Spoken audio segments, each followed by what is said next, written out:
Hello, my name is Siebo, and I am a student at Liberty University doing an online graduate program, Masters of Arts in Human Services with emphasis in executive leadership.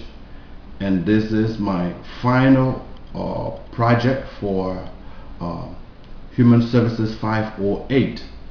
And this project is called Interpersonal Communication. This interpersonal communication project will include work from the beginning of this course up to the end. I will include work from my discussion board, all of the reflection journal entries that I did, my practical book review, and other discussions that I participated in during the life of this course. I believe that interpersonal communication is very important in the life of an individual, in that it assists an individual to properly participate in group discussion and conversation with others.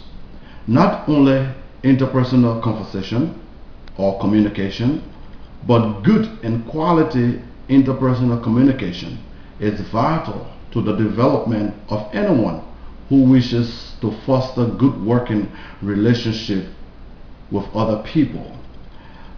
For this presentation, I have about 16 to 17 PowerPoint slides that I am going to display as we go through this presentation. And thank you very much for being my audience and participating in this project with me. So let's get started with the PowerPoint presentation, okay?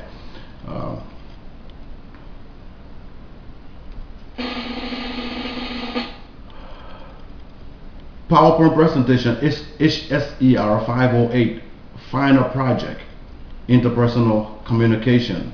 And again, my name is Samuel D. Siebo, student of Liberty University Online. Today is July 8, 2012.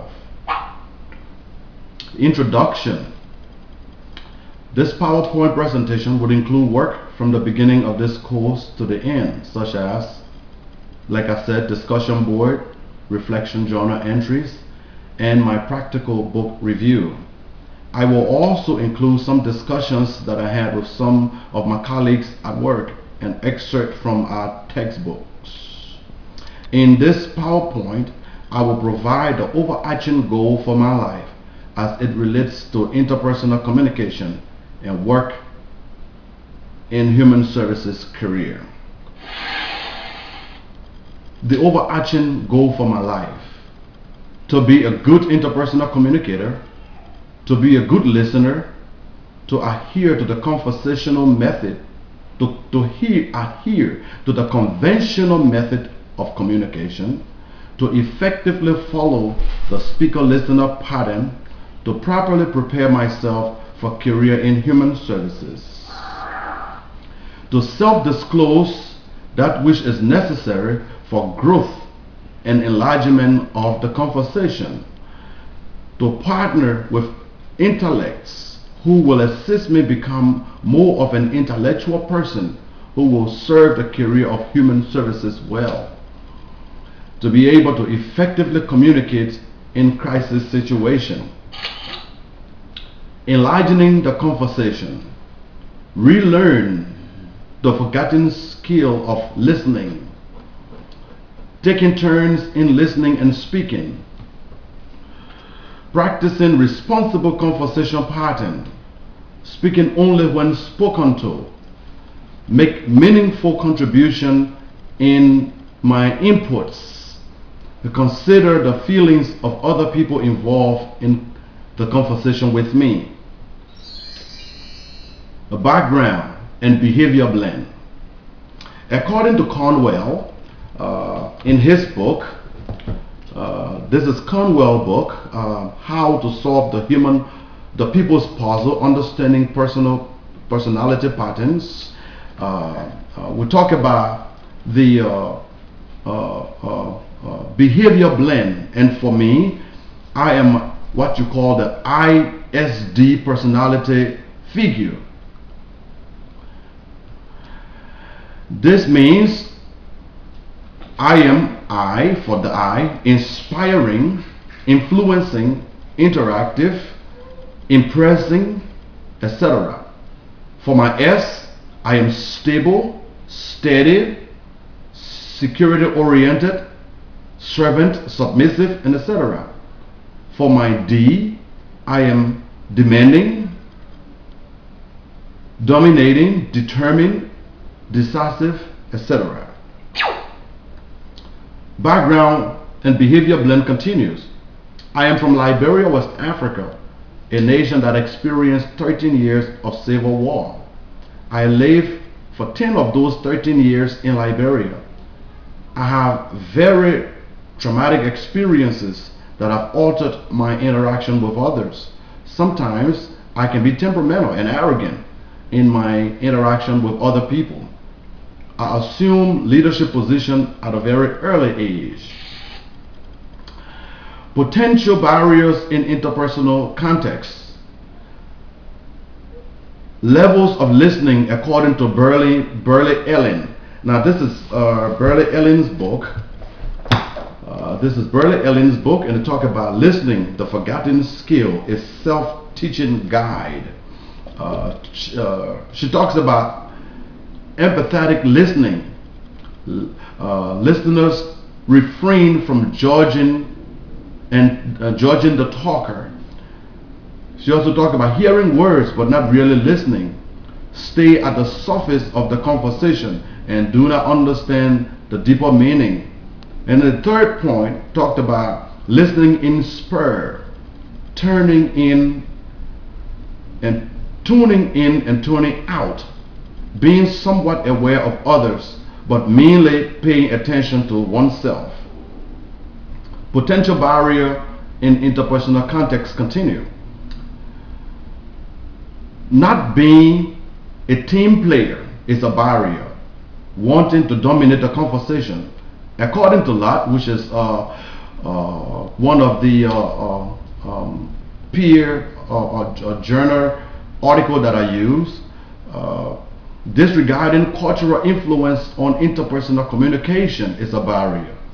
Being insensitive to the feelings of others in a conversation and misinterpreting their dissatisfaction about your disregard of their cultural norm is a barrier.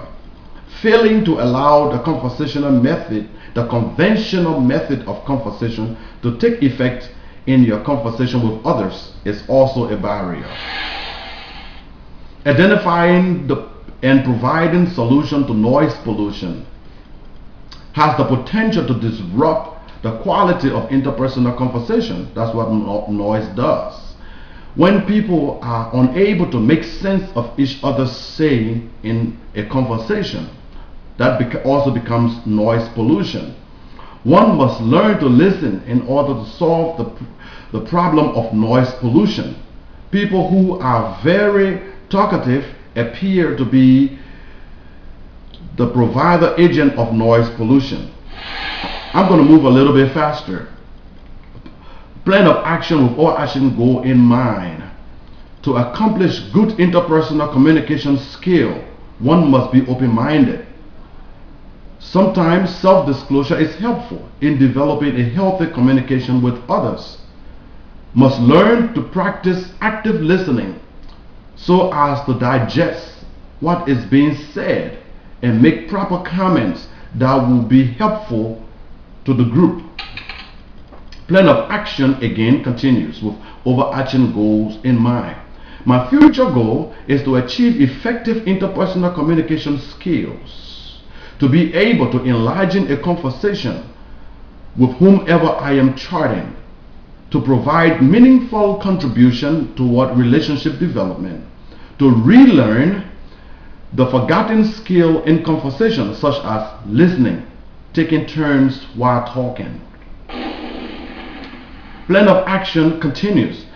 I want to be able to become aware of my identity issues. Consider the 2 steps in identity conversation. The first step, I want to be familiar with important identity issues in my conversation with others. The second step, I want to learn how to integrate new information that are healthy into my identity. This step allows you to let go of all or nothing, considering the identity issues you have. And that is taken from my book by John Stewart called Bridges Not Wall, a book about interpersonal communication. Plan of action continues. In working on identity, there are 3 things to accept about oneself. And the first thing I want to be able to accept, you make mistake. Admit that you are not perfect and accept legitimate aspect of the other person's story. Your intentions are complex. Knowledge of past behavior not always motivated by good intentions. And you have contributed to the problems. Assess and take responsibility of your contribution to the problem. And then we have our references. I did use, like I said, John Stewart book, Bridges Not Wall. And I also use Patterson's book, Why Don't We Listen Better? Burley Ellen book, Listening the Forgotten Skill. And also Carbonell, How to Solve the People Puzzle. Then I use 2 journal articles. Lot A, Group Cohesiveness as Interpersonal Attraction, a review of relationship with antecedent and consequent variables. And the last one was Tenet D, Cross-Cultural Communication, produced by the Journal of American Psychological Association. Thank you very much for being a part of this presentation. I hope you enjoy it. Thanks.